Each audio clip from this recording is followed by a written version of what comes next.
Hey, everybody. I'm Abby Disney, or Abigail, as it says so properly in your programs.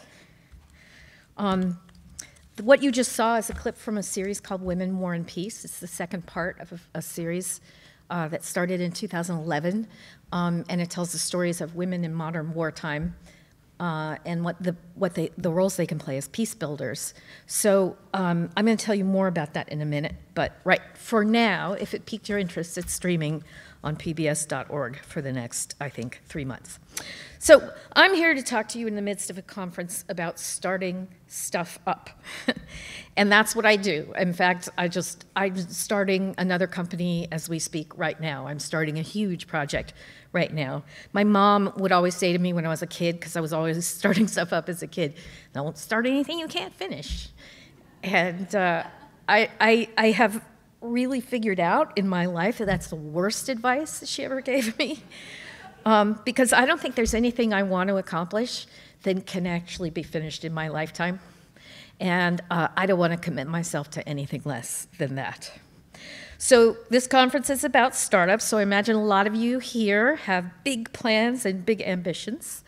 But if my experience in life is any indication, there are a lot of you have big ambitions and not really plans. You're trying to figure out what your plan is. You're kind of searching around to figure out what feels right and what fits. And if that's true, I want to congratulate you for being here, for putting on your confident face. That's a hard thing to do. In AA, they say you fake it till you make it, and that's a really good way to start your life. But here's another thing that I know from my life. Well, I'll often feel like I'm surrounded by confident people. I'm willing to bet that it's always pretty much an illusion, and at least 50% of you are out there feeling as insecure as you felt on your first day of kindergarten. And however shameful and embarrassing that is, deep down inside, thank you. It's more the norm than you know. So this speech is for all of the people who feel like there's an elevator plunging in their stomachs, because that's how I feel when I'm terrified. So when I started thinking about what I wanted to do today, I thought, oh my God, I have to explain why I'm so old, because I am really, really old. and then I thought, oh my God, well then I have to, explain that I spent 15 years at home with my children. And I'm a big, scary feminist, so well, why on earth did I do that? And I figured I had to explain that too. And then I remembered, of course, that feminists fought for my right to choose to do that, and there's nothing unfeminist about it. So I don't really have a single thing to explain. And I don't regret a single choice I made or a single day I spent in that park watching my kids in the sandbox. So today I'm going to tell you the bio behind the bio that shows up in your little program there. Because what I know now is that you should take the advice other people give you all the time, which is to live every day as though it is your last. What they mean by that is not that you need to hurry up and get stuff done. In fact, it's the opposite. What they mean by that is to to slow down and to figure out how to use your time well and to its highest purpose. So you need to live your every day as if it's the last day of your best life. I didn't waste a day at home with my children, in other words. After college, I took a brief year to figure myself out. I loved small children and I loved Ireland. I had been over-resourced since birth, and I was acutely aware of my privilege and the inequity of that. And so I went to work as an au pair for a family in Dublin. It was 6 months, which feels like an eternity when you're 22 years old, for it was a blip in my life now. But as luck would have it, my boss, who was randomly selected for me, has become one of my closest and dearest friends.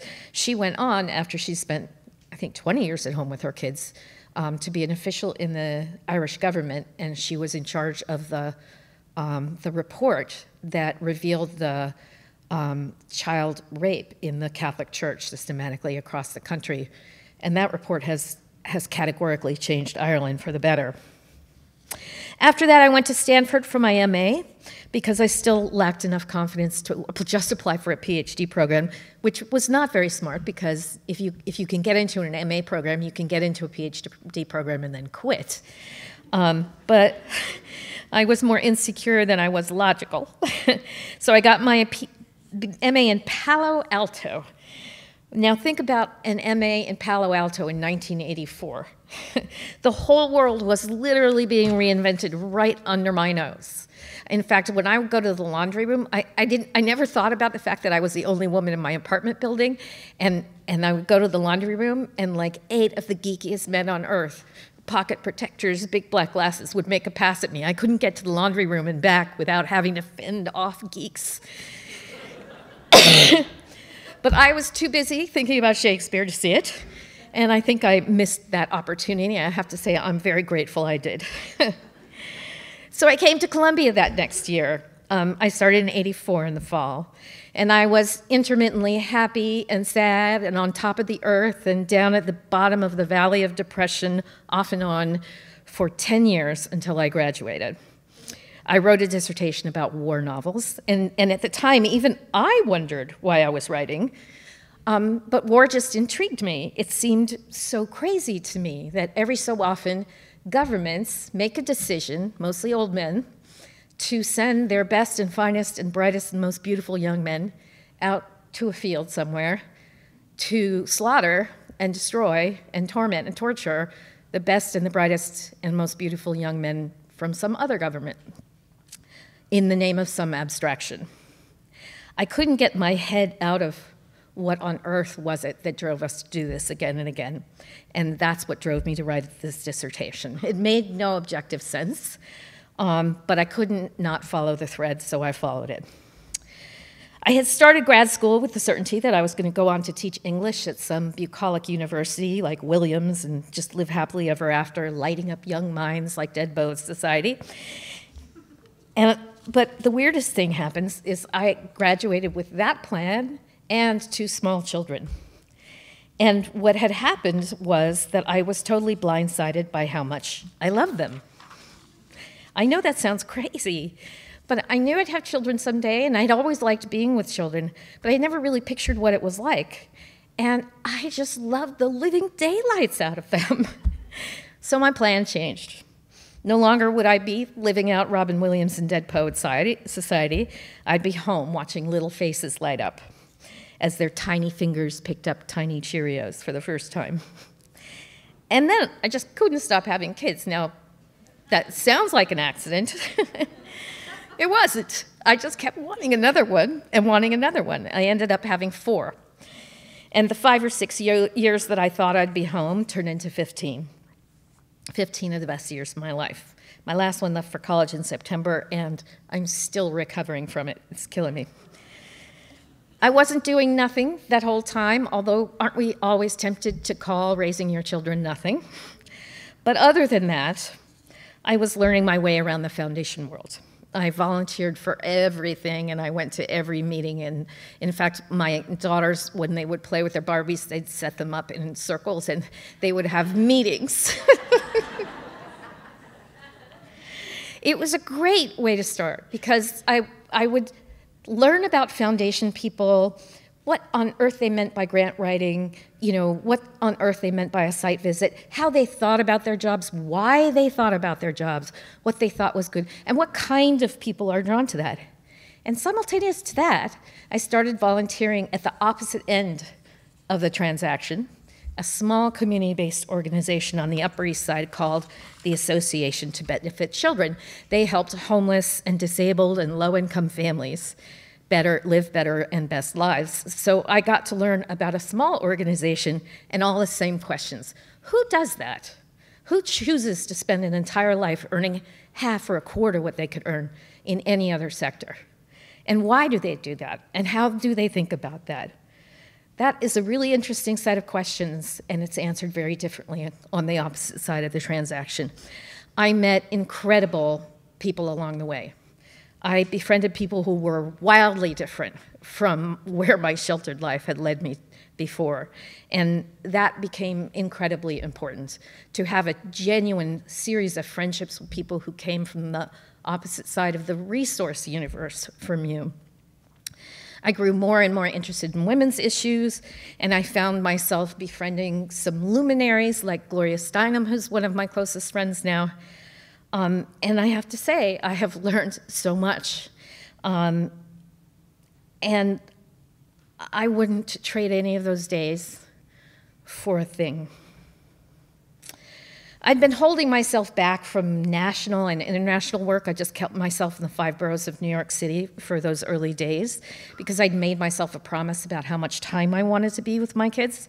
And so I was pretty circumscribed. That was a great way to live because I had the flexibility to be home and make dinner, to put them to bed and so forth. And I had a certain policy that if I didn't make dinner, then I had to put them to bed or vice versa.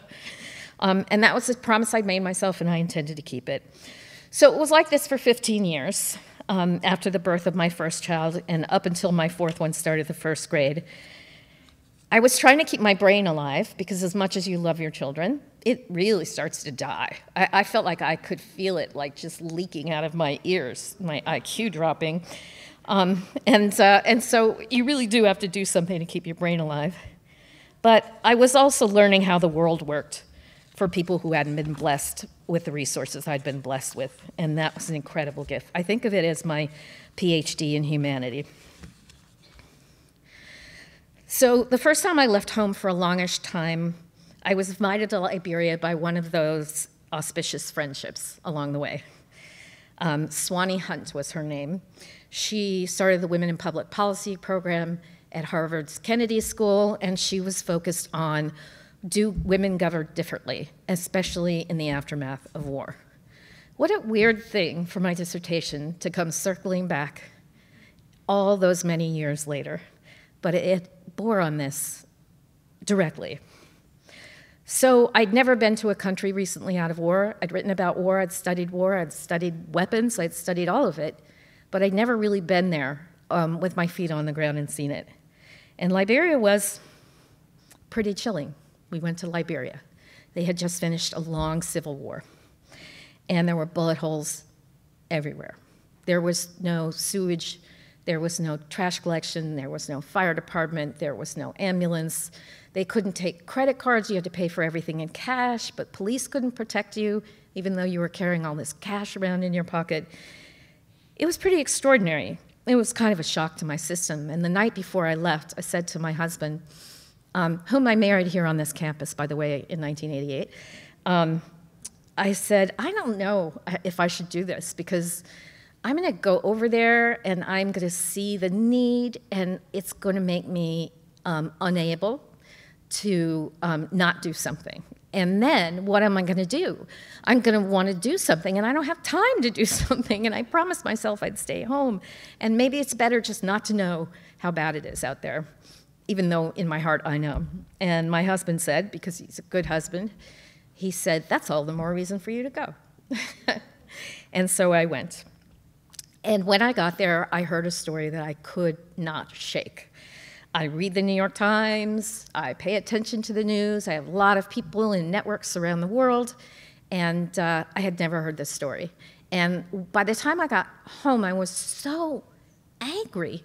How is it possible that this happened and nobody knew about it? And the short version is that the women, Muslim and Christian, got together and worked out their differences and basically nonviolently protested and forced the opposing parties to the peace table. And when the opposing parties' peace talks broke down, they surrounded the building and locked arms and said a note inside saying, we're taking you hostage on behalf of the people of Liberia. It's an amazing story. CNN was there, Sky News was there, the BBC was there, and none of them picked up their cameras and shot it because it didn't look serious to them. It didn't look real to them. And so I was hopping mad when I got home, and I kept saying, somebody should make this film, somebody should make this film. Now let me tell you, it's obvious from my last name that I grew up around filmmakers. I left LA for a reason, and I didn't want to go near that business. I didn't like that business. I didn't want anything to do with it. And what could I do but fail with my last name? Because if I succeeded, people would say I only succeeded because of my last name. And if it were stupid, oh my God, can imagine what people would say. I mean, it was just really the most dangerous thing I could possibly do. But what became clearer and clearer to me is I couldn't find anybody who could tell the story the way I could tell it, because I'd spent so many years with grassroots women's organizations in New York City who are fundamentally identical to the grassroots women's organizations in Liberia who did this. My eyes had been made ready, and I had to do this myself. And so I became a filmmaker.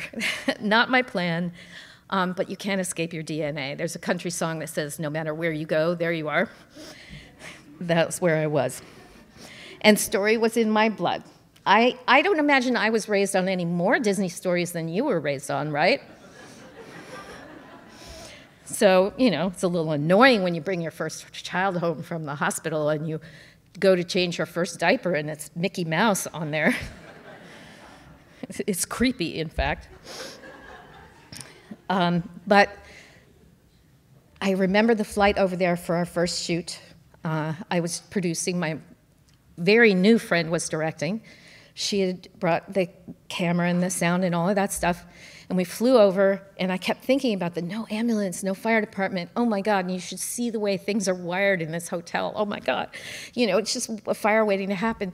I just kept thinking, I'm responsible for people, and maybe I heard wrong, maybe this story didn't really happen, maybe I'm just imagining things. I mean, why am I trusting my own judgment? This is ridiculous.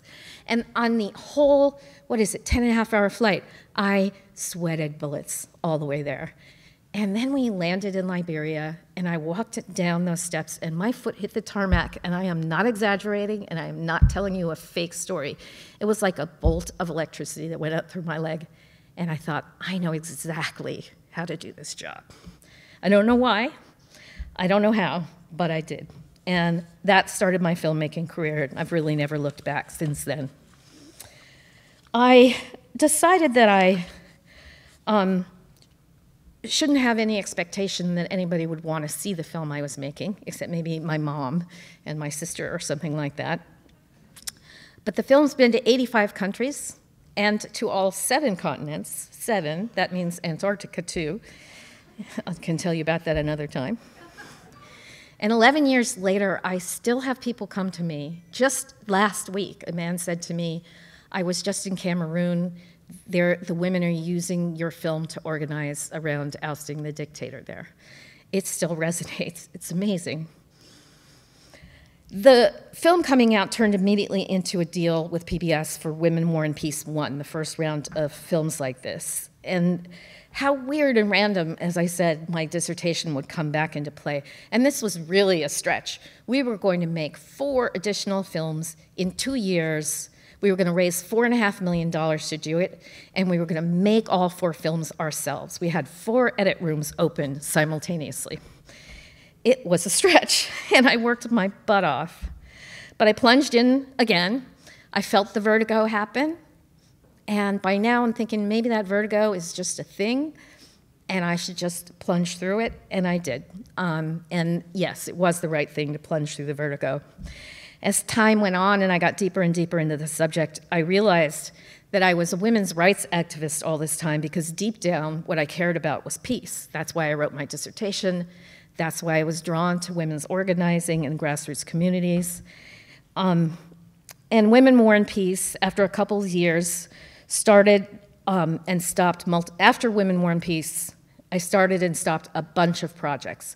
But I got invited to and traveled to 32 countries in about 2 years to show the films and to talk about women and war and peace. You know, I started and stopped projects after that because I really just couldn't find something that fit. The last thing had been such a stretch. The thing before that had been a stretch. Everything I'd done had been a stretch, and I couldn't quite find something that felt like it was calling me. And so I spun my wheels for a little while, and I was kind of afraid that I'd lost my way. But those 32 countries asked me to come there to speak about peace. And I was standing in northern Mexico in an audience about the same size, speaking to a group of peace activist women, and you know what women are going through in northern Mexico. And 250,000 American weapons make their way across the border illegally into Mexico. I would think the Mexicans should build a wall because it's more about what's going there.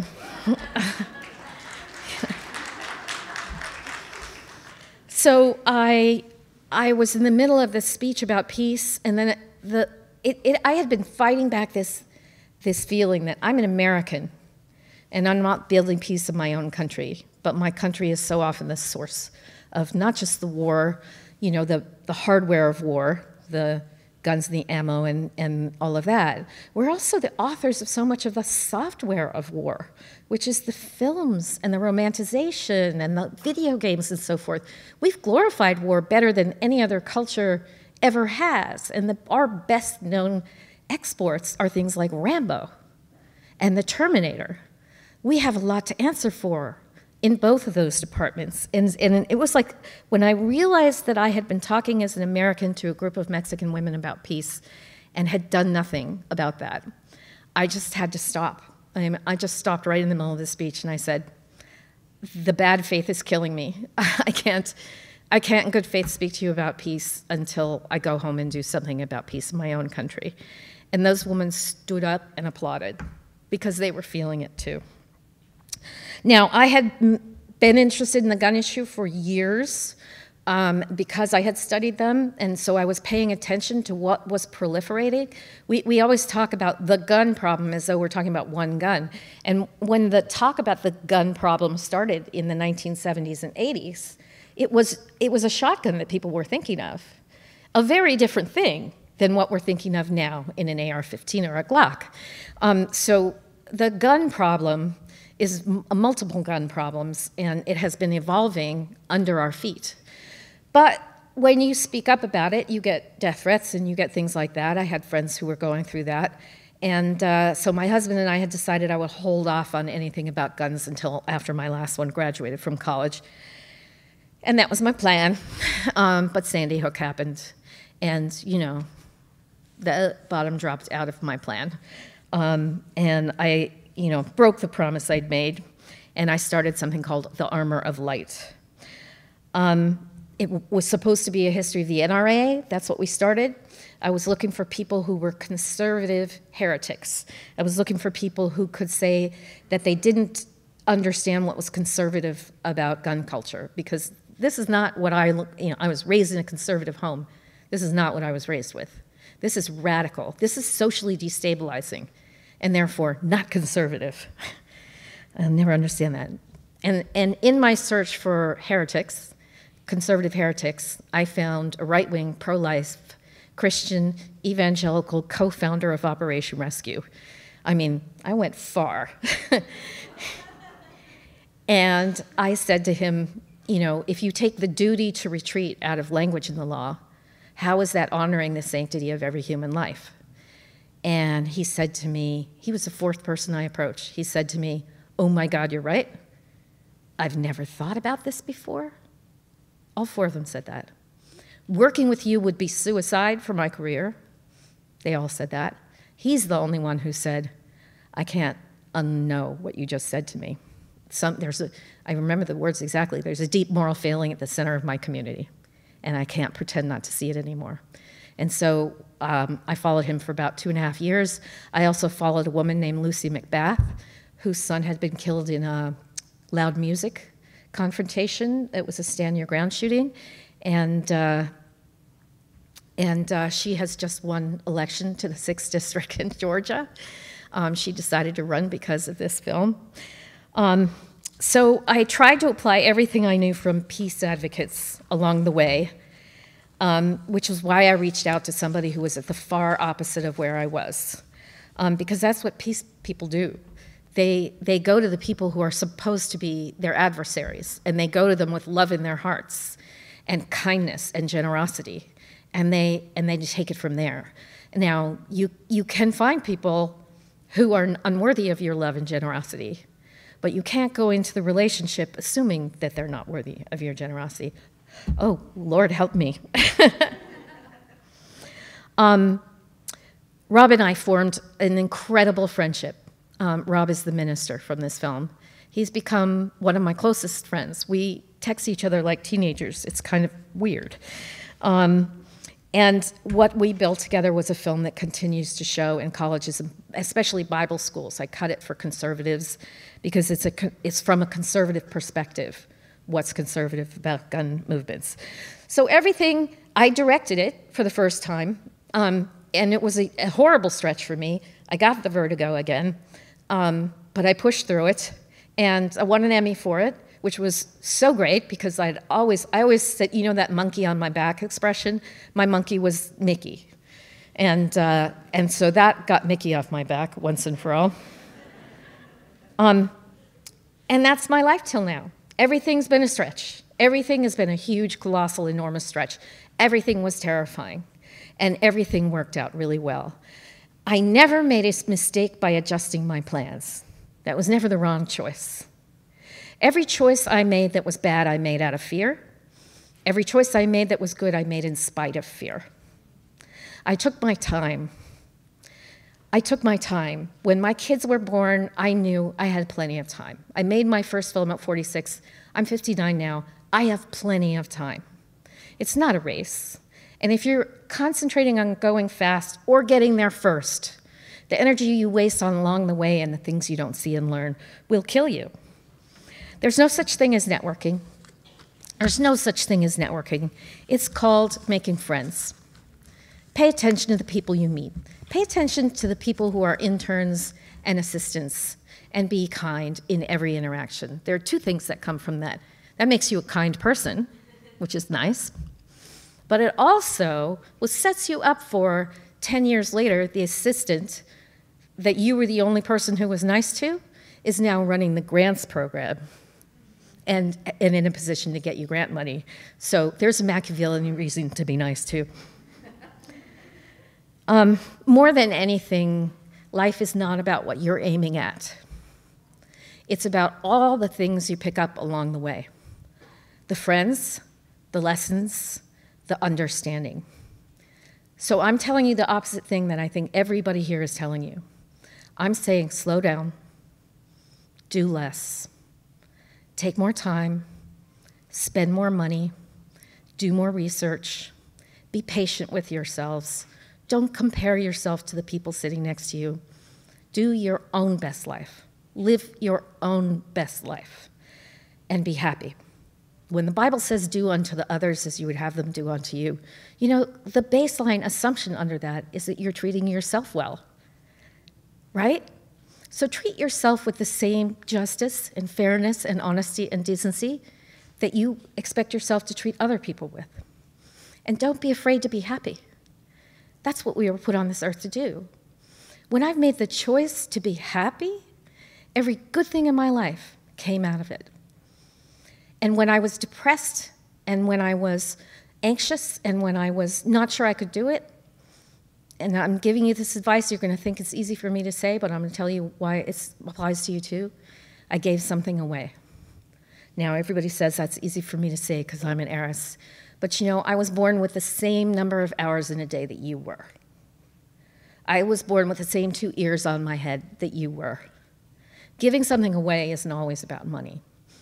And when you're paralyzed and when you're depressed, give something away. I guarantee you it will come back. Now, I sound like a Hindu, and I'm sorry, but I have empirical life lessons to tell me that that's in fact true. When you give something away, you always get it back in another form. Never live as though you're poor, even if you are. That's the lesson I learned from the people in Liberia. That's the lesson I've learned from opening up my fists and letting my life run through it instead of grasping at a plan. Thank you so much, and I wish you all great luck.